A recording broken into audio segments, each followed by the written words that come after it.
Hey everyone, and welcome to Almost Cancelled. I'm Peter, that is Connor, and we are going to talk about Better Call Saul, Season 3, Episode 5. It's called Chicanery. Full spoilers for the episode, as always. Halfway through, Connor. This is half the season done now. Don't say that. Don't make me think about how little we've got left. These seasons go in super quick. I remember doing this last year as well, where it just kind of felt like it was done. That's my cat's knocking things over in the distance. I don't know what they're doing. Hopefully not wrecking the house. But yeah, I remember this last year, like things got in super quick, and then again this year it's like, oh wait, we're halfway through. Damn. Yeah, it's what? Yeah, But needless to say, it was a good episode. As always at this point. Yeah, pretty much. Well, obviously we got a lot of Mike and Gus last week. This week it focused. No, this is Saul. This is Chuck. This is the case, the hearing. And this is it, and that's what everything was about. That everything was building up to it, and then of course the actual hearing itself. Everything was about that, so it was very focused. And obviously we start with a flashback.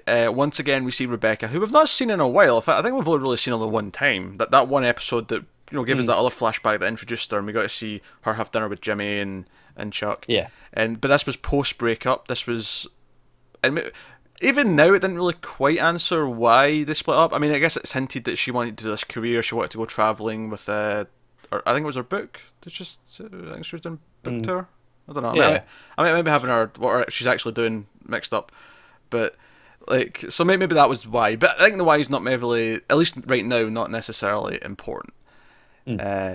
But we see, because right at the start, like they're doing this whole charade, like they're preparing the house, and we're like, okay, what are they preparing the house for? And at first you think, oh, this is just when he first got his illness, and that's what it looks like at first, yeah. And he's like getting things ready, he's taking the outlets out, he's making sure the lights are gone, all that kind of stuff.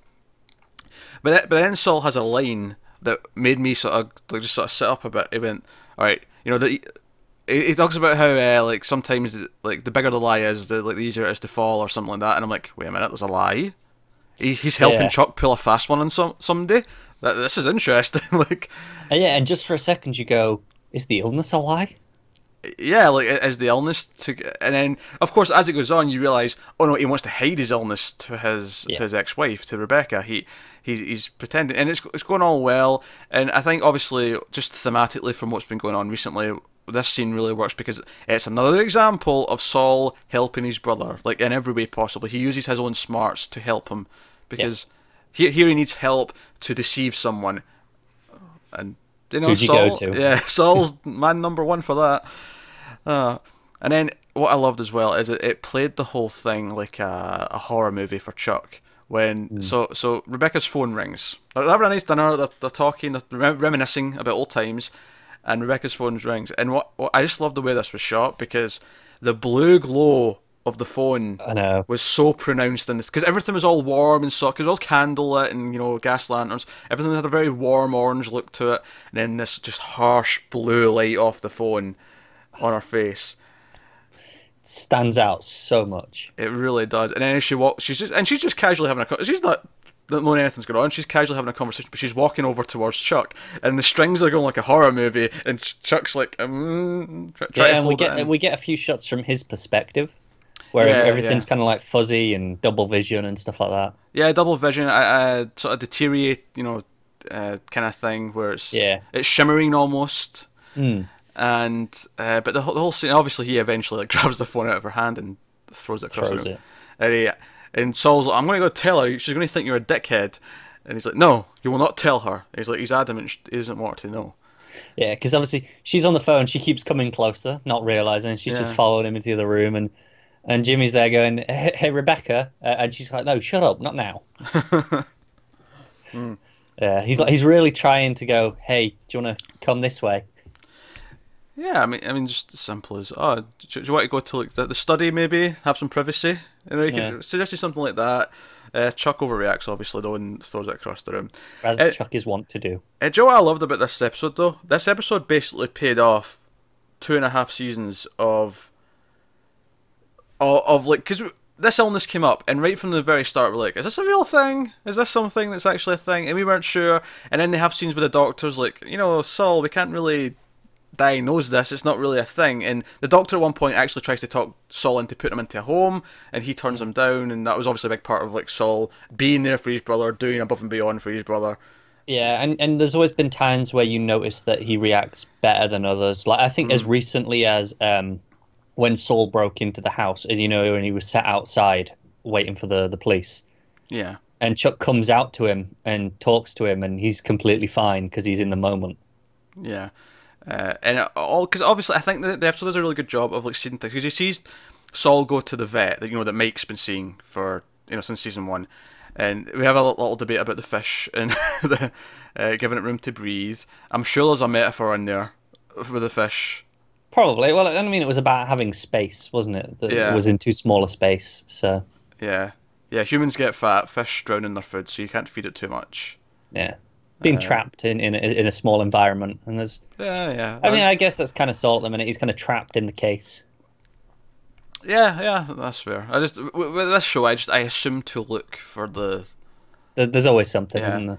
And it kept playing like a horror movie for the electricity stuff, because the scene where Chuck comes into the sort of the hearing room for the first time with the lawyer and with and it Tamlin. just focuses on the red exit sign. Yeah, the red neon sign. You hear the buzz, that neon buzz that you hear when you're close to a light, and it sort of focuses. And they bring it up, and he's like, "Oh no, we can't turn them off. It's regulation." And he's like, "Oh no, that's fine."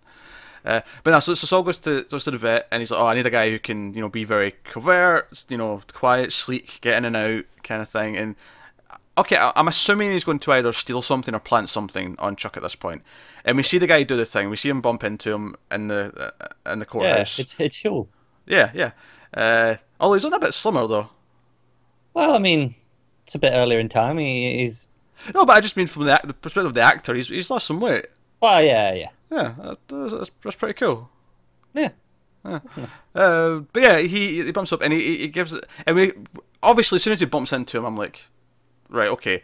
But you see that smile afterwards, it confirms it. All right, that was the plan. Yeah. But you still don't know exactly what the plan is. It plays at this very, okay, you can probably make some guesses, but we're not telling you until it happens. And honestly, up until it happened, my guess was that it was actually a full phone, and I thought it was going to ring. I thought because he kept looking over at Francesca. And like you were expecting to like give her the nod and ring. Yeah, and she was going to ring the phone, and the phone was going to go off and make Chuck look a fool. I thought that's what was going to happen. When she left the room to go and get Huel. Yeah. Because obviously she had to put her phone in as well. So I thought she was going to go out and use someone's phone out there. Yeah, no. I was thinking that. I was thinking all these things. Obviously, let's not gloss over Chuck rehearsing his testimony. Yeah, and then be like, no, that's too cold. Yeah, and it's like, no, you doing this at all is cold. All of this is cold and calculated. Yeah. But he so that's all playing out, and Rebecca shows up, and it's like, oh, Rebecca in present day. Whoa, this is a new thing for us. We've not seen this. She comes out, and you're like, oh man, what's Saul playing at? And because Kim even says to him outside, like when they have that break, he's like, she's going to hate you after this. It's like, yep. And at this point, he's not caring though. At this point, it kind of shows you what this betrayal's done to Saul. That how much this has broken him. Is it because he would have done it? We've seen him at the start of the episode in the flashback trying to repair their marriage. He went to these lengths to help his brother. He cares about the people he cares about, for the people he loves. But now he's just to the point where he's got to do this for himself. He's got to. It's the only way he can see to get out of this. And honestly, I can't blame him, because Chuck has went to, and it's kind of the perfect thing is they're going through the hearing, and obviously the prosecution questions Chuck and asks him a bunch of questions, and he gives all these candid answers, all these very structured, clear things, and then Saul's like, oh no, Kim's not going to interview you, I'm going to do it, and. He goes up, he starts asking these questions, and he's constantly being like, oh, objection, that's straying from this, what's the relevance of that? And it keeps going, and then the guy from Timeless is like, no, we'll allow it, but you're on thin ice, Mr. McGill. And it's all playing out. And what I loved is there's the moment where Chuck thinks he knows what Saul's doing, and he thinks Saul's just enact his entire plan. He's like, oh, he's trying to get a reaction out of me. This is the desperate attempts that he goes to, and he calls him on. He thinks he's a step ahead of him. Yeah. He thinks he's got him, and then you see where Saul's going with it, because he starts talking about, oh, so you'd react if there was electricity near you. He's like, so what's the nearest thing in this room right now? Yeah, And so and at this point, Chuck gets it as well because he's like, okay, so you've got something in your pocket. Yeah. So he's like, okay, I know where you're going with this. Nah, and Saul pulls out the phone, and then he opens it. There's no battery, and then everyone like, oh, that's Saul trying to be a trickster again, trying to pull one on over us. Yeah. He's just trying to see if he'd react, even though there's nothing there. Yeah, and then he's like, check your pocket, and it's like, yeah, that's been there for nearly 2 hours. Yeah. So it was very helpful with the exact time, but essentially almost 2 hours. It's been in there, and you never noticed. You never reacted. You've been sitting there fine. But so not only does that, obviously that works to rile him up, which it does, and that cause I was kind of expecting the end of this episode to be that moment where he finally loses his shit and he realizes he's just lost his shit, and that's exactly what happens. He goes on to a tirade about him and how, but as he does, he makes it about him not wanting to be known as making a mistake. He talks about, it couldn't have been me, I couldn't have changed that. And he goes into all that stuff, and everyone's staring at him. And it's the moment where he says to the prosecution, like going, and all the people there going, I should have stopped him being a lawyer. You can do that. You have to do that. And it's just this shows how personal a vendetta it is for him. Yeah. It's not about this. Yeah, it's petty, it's personal, and he showed it, and it all builds up to this, and it works as a climax, not only in terms of what's going on right now, in terms of a case, but the fact that we've known about this illness and been questioning, is it real or not? And the fact that Saul's been sticking up for him, the fact that Saul used this against him, proved that this is bullshit, this is in your head. Yeah, I do believe the only reason he used it against him is because Chuck admitted that he played it up for the sake of the confession. Like, he said, no, I used it, but I exaggerated it just because I knew he'd react that way. Yeah, and it works really doubly well because the whole room, like, they've made, accommodations for him. They've taken down the clock, which, by the way, I loved. Throughout the whole hearing before we got to Chuck, the clock was there, and there was a couple of shots where it showed the reflection in the clock and stuff like that. But when it was time for Chuck to come in, they took the clock down, and it was almost like they were saying, all right, now time's standing still because it's the main event. Yeah, time's up. Yeah, that's what it really felt like to me. But they've all made accommodations. They've all put their phones in these poly bags that they've taken out the room, and like they've put through so much effort to make him feel comfortable. And there it is. It's a lie. It's a fallacy. Yeah. The only question that remains is it a lie, or does he believe it, or is it mental illness, or is it just something he's putting on? There's a difference still. Oh, there's a difference, but I think either one discredits him here. It does, because if it's mental illness, then it's just, well, you're not in full possession of your mental capacity, and we have to call into question your judgment. And it's like, okay, you could have made a mistake. And if it's a lie, well, the obvious. Simple credibility just goes out the window. Yeah. So he's kind of damned either way at this point. Yeah. All the stuff before that was great as well, though. Them playing the tape and because I don't think Kim's heard the tape yet. So she hasn't, no. Yeah. So Kim's sitting there and hearing Saul say, "I did it for Kim. Kim worked hard for this. She earned it. She deserves this." She just gives that little glance over towards him. Yeah. Yeah. It's like this. Oh, this is really awkward, but I appreciate the words. Pretty much. So that was a really nice moment for them. That was great. One little subtle thing I liked in the acting as well. It was so Hamlin gets interviewed. I don't know if it was first, but he gets interviewed, and the prosecution interviews him, gives all the facts, and then Kim goes up to interview him. And what I like about this is the moment where she's stepping up to interview him. There's just this smug look in Hamlin's face. It's like, the prodigal daughter is coming to think she can do this to me. I trained her. But then there's a great moment when it's finished and she sits down, and then Hamlin's left, and we get the whole shot of him getting up and leaving the stand and walking past her, and he just, he looks he's buttoning his jacket, he's just so stern and wants to know that he's not been phased, but he has been phased, and it's inside he's going, I taught her too well. But I think this is what works with courtroom scenes like this when they're done well.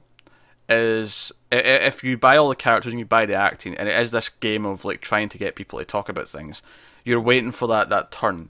And Chuck feels like the really formidable opponent who knows his stuff really well. Yeah, well, that's the thing. It's different to a regular courtroom thing where you have the general people and then the lawyers. Everyone in the room is a lawyer. Is a lawyer. They all know exactly what's going on. They're all very good lawyers as well. and they all know how to play the game. Yeah, that, which makes it a very interesting sort of the way it plays out. Just because you get, because one of the things that stuck out to me is at one point, like, Kim stands up and shouts objection for something, you know, probably a couple of different things, and all I can think, well, the other lawyer knows what is valid and not, so they're playing the game by slipping it in before she says objection. They all know what they're doing. Yeah, it's just to see what can they get away with every so often. Yeah, because I think one of my was it the night of, or was it something else? I can't remember, but there was a courtroom scene where you know, someone made a case about something, and then the judge said, no, jury, ignore that, throw that out, and then but then it's like, but we know they won't. It's still in their minds. Yeah, it's yeah. Still, they can't disregard it. Yeah, because they know it. How can the jury forget it? They can't. It's there. Even if the judge has said that, it's still in their heads. I remember watching this. Maybe it was Night Of. It may have been Night Of. It may have been something before that. It's definitely something we've watched. Yeah, and I think that even though there's no jury per se, it's just a board. It's a board of from the bar. But the idea that they can't just ignore, even though they know they should, but they, you know, once it's there, it's in their minds. Then it's impossible to get rid of it entirely. It's still always going to have some effect, even if they consciously try to ignore it. Yeah, but what I liked as well is Hamlin brings up some really good points. Like when he has that meeting with Chuck before, he sort of brings up that you know, maybe you shouldn't come in and, like, you know, take the stand, because, like, those files should be secured at our, you know, our headquarters, at our offices, where there's security, where there's these things, but they were at your house. Like, yeah, it was like, yeah, Jimmy came in and stole them, and that was bad, and that's on him, but they shouldn't have been there in the first place. Yeah, that's broke protocol, because you have this condition, and we accommodate that condition, but, like, it brings up that, you know, it's not 100%. Like, you know, they should never have been there to be taken. So part of this is maybe that we shouldn't be giving you out files. And obviously Chuck shrugs it off. And again, we talked a lot last week about his hubris and how he's like, no, confident, rest of it. It's not a case of that. So I thought that was very interesting. But the whole thing played out very, very edge of your seat. You're waiting for him to slip up. You're hoping that Saul's got the trick up his sleeve that he's waiting to unleash. And how satisfying is it when Chuck finally breaks? You know, when he finally goes off on that rant. It's just, well, because the great thing, finally, the camera does this great thing where it goes right up into his face, and you don't see the reaction of anyone else in the room, but you feel uncomfortably close. Like it's like someone who's telling you too much, but you don't want to hear it. You know, it's like your parents starting to talk about how you were conceived. You don't want to hear it, but you feel like they're right in your face, and you can almost feel the spit hitting you. It's like, shut up! It has that feeling to it, that awkwardness. And then when he finishes and he looks around and he sees them all, and he realizes he's just made himself, his own credibility is just tanked. He kind of catches himself towards the end. He doesn't finish. And he realizes what he's saying. He's like, oh shit. And he tries to damage control. He's like, I've went off track. I apologize. And he tries to go back into lawyer mode, but he knows that the damage is done. He sits there. He knows it's too late, and obviously we don't actually see the result, but. Well, no, we finish on a close-up again of the exit sign with him in the frame. Yeah. And just the awkward hum, cut to credits. Yeah. I mean, as much as I said, I was kind of expecting the end of the episode to be when he messes up and realises he messed up, and that would be the end. I'm not disappointed that that's exactly what I got, because it was executed to perfection. So it was. I'm happy with it. Yeah, it was fantastic stuff. Yeah. It does make me interested, though. Like, we've had this hearing. Now, obviously, there'll be some fallout. It's not just going to be a squeaky clean exit. But, like, we've kind of done this plot now. This tape plot. I guess it becomes now, what do they do with Chuck? Is Jimmy now his legal guardian again? Because he was looking after him? I guess this would also actually establish, you know, if he does have a mental illness, then he would have to have a carer, you know, someone to do these things. If he's not in full possession of his capabilities, he has to have someone to do those things. You know, like we got back at the time when he was in the hospital, and it was, you know, like, okay, you can take control and you can do this, but now it's going to have to, because it's not just physical anymore.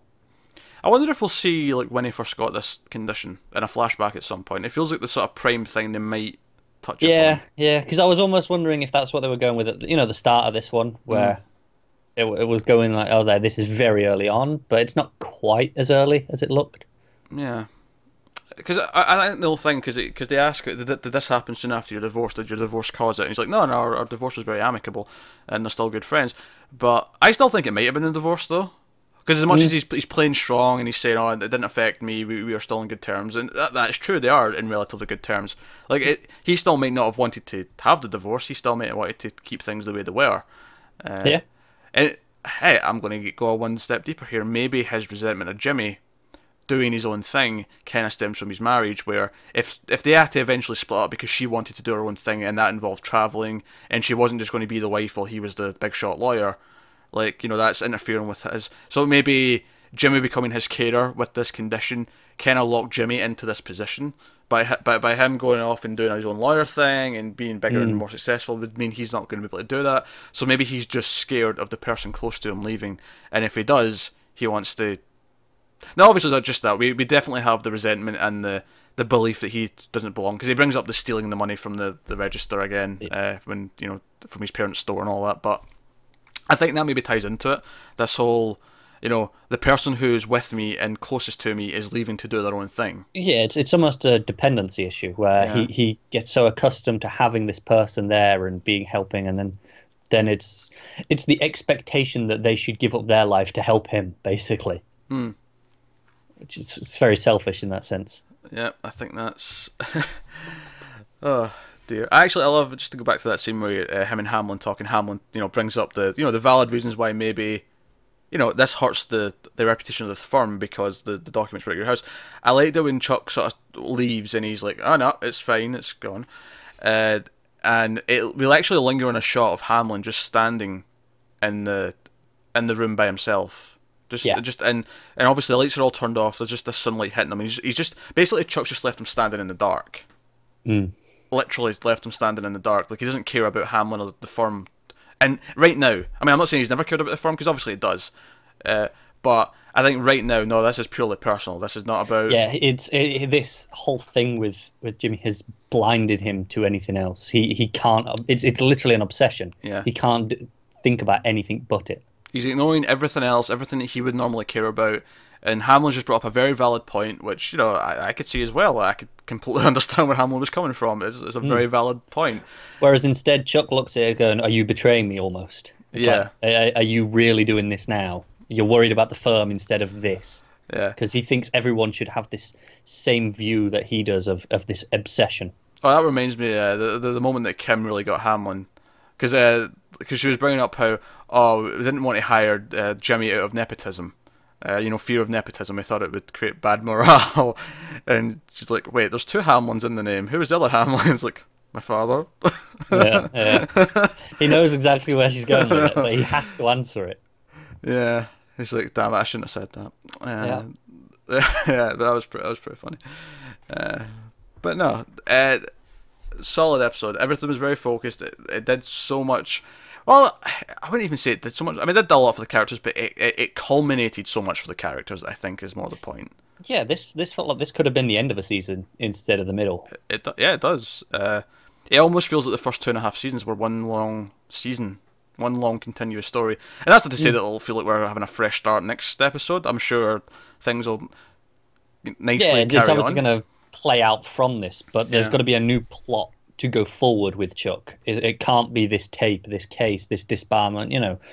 I mean, how long since Jimmy doctored those documents? That was, you know, middle-ish season 2, maybe towards the end. Yeah, it's about 2/3 in, I'd say. Yeah. That's still, you know, 8-9 episodes in a row that this plot alone has been going out 25. Yeah. I think the obvious route, of course, is like, do they try to commit him? What do they do to Chuck? What is the choice? Maybe the bar really don't have a say in that, but it's discredited him. So then, what does Hamlin do? Hamlin's the one who has to deal with them. And how does he cope with it? Because if he did believe that it was a physical condition, how does he cope with the fact that going, no, this is mental, and it's just been proved to him? Does he try and deny it, or does he just have to accept that and work through it? I don't think he'll. I think Hamlin's a pretty reasonable, smart guy. I think now that it's been proved to him, I think, if anything, I think he's going to feel really awkward with Chuck and feel like he's I feel like he's been like kind of not fooled, maybe fooled, but like just in the sense that he's been enabling this for so long, and he's been making all these accommodations. He's going to feel like I've been putting everything at risk based on someone who has a mental illness. And there's nothing wrong with having a mental illness. Lots of people have mental illness, but this is a mental illness where it's been hidden and it's been perceived to be a different thing for a long time. Yeah, that's the thing. It's not that he has a mental illness. It's that in his position, does this affect his judgment? Yeah, and it was funny because Chuck brings up all, he talks about AIDS and HIV and how they weren't, considered a thing until 82, 83, when he was talking about it. And I was thinking, well, yeah, but I don't think any of the doctors at the time were trying to say, oh, there was not a physical, like they could see evidence that something was happening. There's clearly a disease or a virus, a reaction is happening in the body. Whereas with him, it's like there's no physical evidence that anything is happening to you, which is what implies that it's mental. Yeah. So, but no, really, really, really strong stuff. Riveting, one might say. Because you keep waiting, like, because they mentioned at one point, like, oh, the plane's late. It's like, plane? I thought he was planting something with a pickpocket. Was this plane business? It's like, where's this coming from? What's this part of the plan? And then she walks in, you think, oh, is this his end game? It's like, nah, but he's still got the pickpocket. And then the pickpocket comes into it. Like, the whole thing, it just keeps escalating. And you're just waiting for it to flip. So, no, expertly directed, as per usual. And expertly written. And acting, of course, was... I mentioned little ticks from Hamlin and stuff. Yeah. But no, really... But they are especially key in this episode where it's... I mean, the back half of the episode was all in that room. Yeah, it's them talking to each other. The acting has to be exceptional. Yeah. And luckily for this show, it pretty much always is. Yeah. So, I'm actually surprised Vince Gilligan didn't direct this one. But yeah, I know what you mean. That said, he's got a good team of directors, clearly, so it doesn't really matter. It's not like we. Yeah. It's not like some other shows where it's not like Twin Peaks where we say, "Oh, this is a David Lynch episode," and then the rest are okay. But no, this is consistently very well directed. Definitely. So there we go. Phenomenal episode of Better Call Saul. I almost said Breaking Bad there. Oh, what a Freudian slip. Well, we keep getting more Breaking Bad characters. It's getting harder to recognise it as not the same show. I like this one though because it's another one that just makes sense. It's like, we know he was involved. Yeah, because when in Breaking Bad he already knew him. He already knew. Exactly. So it's just like, okay, yeah, I completely just buy this. Yeah, same with Gus having Victor and things like that, and these connections. So no, given how 50-50 it is though with Mike's plot and how that's often quite separate, I do almost think Better Call Saul is such a good name. I understand why they picked it, but you almost feel like, oh, they should have picked something that suited both of them. I agree. Yeah. Yeah, like Better Call Saul and his friend Mike. Aye, that's real catchy. That has been episode 5, season 3 of Better Call Saul. Really fantastic. Let us know what you thought in the comments below. If you want to help us out, we did launch a Patreon recently. You can go to patreon.com/MailFuzzTV. There's some cool bonuses for a bunch of the stuff we do. But ultimately, you just wanted to have the satisfaction of helping us out because we record a lot of stuff. Like, so much. Our schedule is so hectic right now. It has been a puzzle trying to fit things in. And some TV shows have actually kind of suffered by late doings as a result. So, I actually get to the point, so we're going to have to make cuts to... No, don't worry, Saul's safe. Saul's safe. Yeah. But we might actually have to start thinking, oh, what is doing well in terms of figures, because we're actually struggling to fit everything in now. But no, so you can help us out going to Patreon, but you can also help us, of course. We always appreciate if you just, watching helps, liking helps, commenting, subscribing, all of that stuff helps. So you can do all that. Get us on Twitter at mailed_fudge for channel updates. Individual Twitters are on the screen for everyday ramblings, but that's us, guys. So thanks once again for watching. Have you got any vanilla?